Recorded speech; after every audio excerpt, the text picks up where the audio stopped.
शादी के 21 बरस के बाद आखिर मेरी बीवी के दिल में निकी लहराई। कुछ कहने से पहले वो झिझकी, शर्माई, अपने दिल की वसत पर थोड़ा इतराई, फिर बोली, आज उस औरत को तुम डेट पे ले जाओ जो तुम्हारी चाहत में दीवानी है, जिसकी भीगी आंखों में वीरानी है। मेरी बीवी ने जिस औरत से मिलने की छुट्टी दी थी, मेरी माँ थी, जो पिछले 19 बरस से बेवा थी, तन्हा रहती थी। फोन किया जब मैंने उसको, रात के खाने की दावत दी, वो हैरान सी होकर बोली, अल्लाह तुमको खैर से रखे, आज तुम्हारी तबीयत शायद ठीक नहीं है। मैं शर्मिंदा होकर बोला, माँ मैं बिल्कुल ठीक हूँ, फिट हूँ, सिर्फ तुम्हारे साथ कुछ अच्छा वक्त बिताने की ख्वाहिश है। घूमेंगे, खाना खाएंगे और बहुत सी बातें होंगी।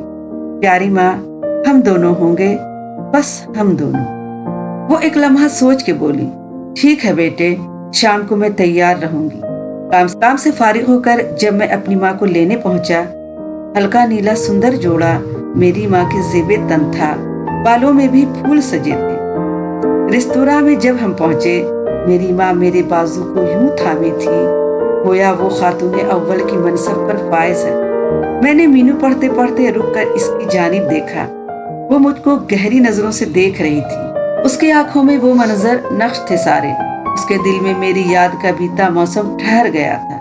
जब हम वापस लौट रहे थे, तब माँ बोली, मैं तुम्हारे साथ दोबारा खाना खाने जाऊंगी, लेकिन अगली बार ये दावत मेरी जानिब से होगी। मैंने हंसकर हामी भर ली। माँ को इसके घर पर छोड़ के रात गए जब मैं घर पहुंचा, मेरी बीवी हंसकर बोली, कैसी थी ये डेट तुम्हारी? मेरी माँ तो 21 दिन भी बाद उस डेट के जी ना पाई। 1 हफ्ते के बाद ही एकदम वो ये दुनिया छोड़ गई। माँ के मर जाने के बाद एक लिफाफा डाक से मेरे नाम आया। उसमें क्या था? एक रसीद की कॉपी थी इस रेस्तोरां की। मैंने इस शब अपनी माँ के साथ यहाँ खाना खाया था।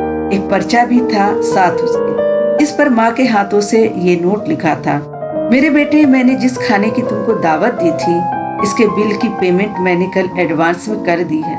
मेरा जी कुछ ठीक नहीं है और रसीद की कॉपी तुमको भेज रही हूँ।